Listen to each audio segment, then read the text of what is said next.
This clip is brought to you by SaveWithConrad.com.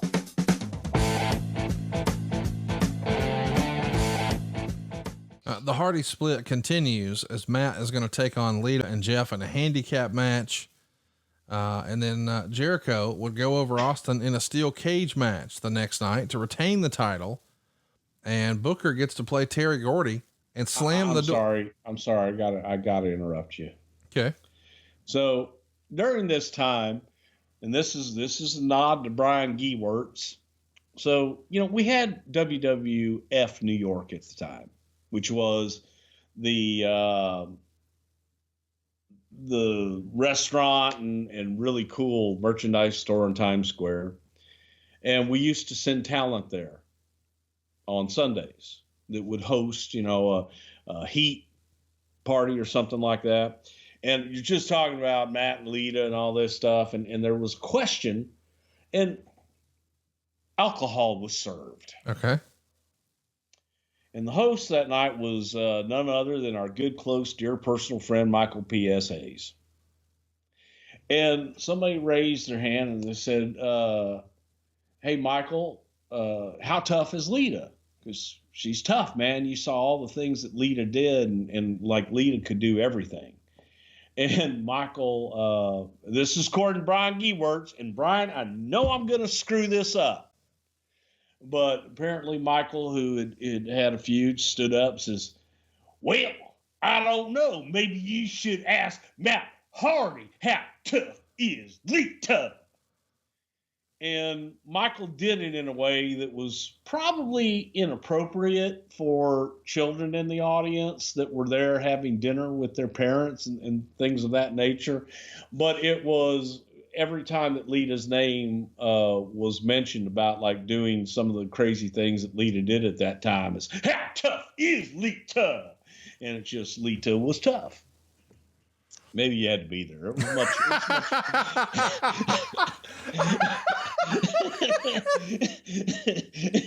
it was much funnier at the fucking time. It's still a throwback that we go to, this day. Well, I tell you, you stupid little 8-year-old kid, why are you even in here? I'm drinking. Fuck you and your parents bringing you in here, by God. Okay, just go on to the next question. Oh, no. I love this version of Bruce Prichard. When he gets up and he's had some 5-hour energy, we know we're going to have a good show. A few weeks before the Rumble, there's still really no card announced, just that Royal Rumble tickets are on sale.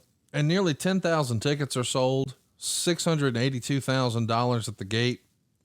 And it looks like it's going to be a huge success when you haven't really even announced anything yet.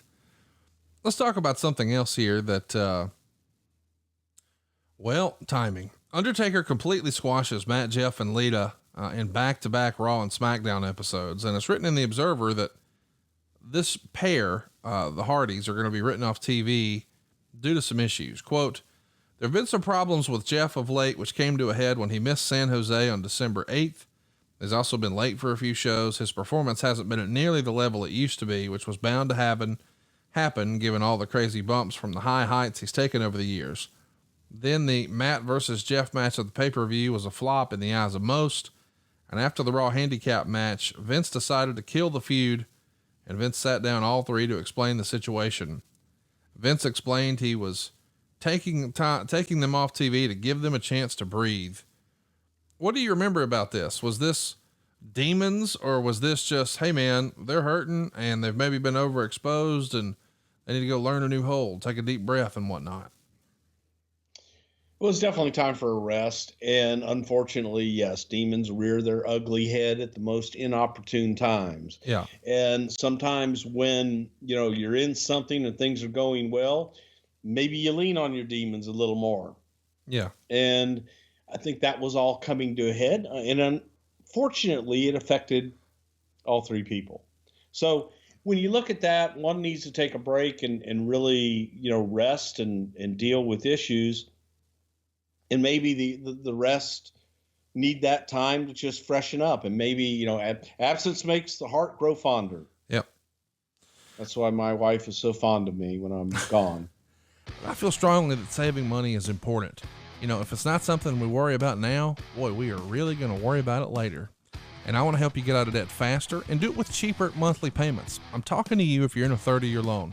Now is the time to take years off of your loan. We're routinely helping our listeners cut 5, 10, even 15 years off their loan. And you can do this without perfect credit with no money out of pocket. You've just got to start at savewithconrad.com.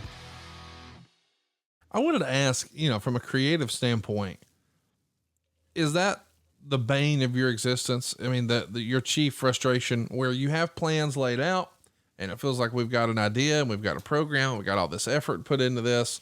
And then you find out, hey, some of those pieces are off the board now, because it's not like when somebody goes down, it just affects that one segment, right? It affects everything on the show. Everything has to be reshuffled. It's the domino falling theory that once one falls and it goes, and then you have avenues where they meet at the Y and everything else goes down from there. So yeah, it's very frustrating because you're not just, it just doesn't affect that story. It affects everything else because now you have a void.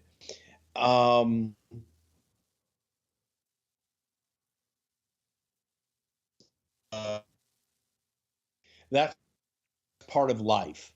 When someone can't control their personal demons, I'm a little different. I liken that to a sickness, which I guess it is, that you need to go away and get healthy and help control things. So unfortunately, it's a part of our business, and I think it's a part of life in general. Same thing with a guy in the company. You've had this, in a mortgage company where someone maybe can't control their drinking or they can't control their demons, and they've got other things that help them go. Yeah. That sometimes you got to say, look, man, I've got a talent here. I've got a really good broker here that I know is good when he's good. Yeah. But when he's bad, he's really bad. You don't want to cut it off. You want to go, hey, man, go get some help. Come on back when you're ready to go, and let's make some money together. Here's something different. Trish is going to retain the women's title over Jazz with Jackie as a referee in 3 minutes and 43 seconds. Meltzer would say, seriously, way better than you'd ever imagine. Did some wrestling, some moves, some near falls before Stratus got the pin after a face buster. 1.5 stars. It's kind of unusual for Dave to compliment a match when it's this short. It's under 4 minutes, but it was still good. Did you think having Jackie in there added anything as far as the referee? I do. And actually, one of the things that at least I was considering, at the point, was I love the idea of Jackie being a full-time referee. And I thought that was a pretty cool deal. I got to do it. And we did. We played with it here a little bit, but I got to do it in TNA with Taryn Terrell, and I thought that was a fun way to introduce a talent. And it was different. It was just, something cool at that time. Yes, absolutely. Jackie added to it, man. It's one more element that meant something in the match and to make the match memorable and good. Do you think Jackie and Jazz specifically were ahead of their time? I do. Man, I thought that Jackie Moore revolutionized the business in many ways. You go back and look at her entry into the business, through Tennessee and things she did in Texas.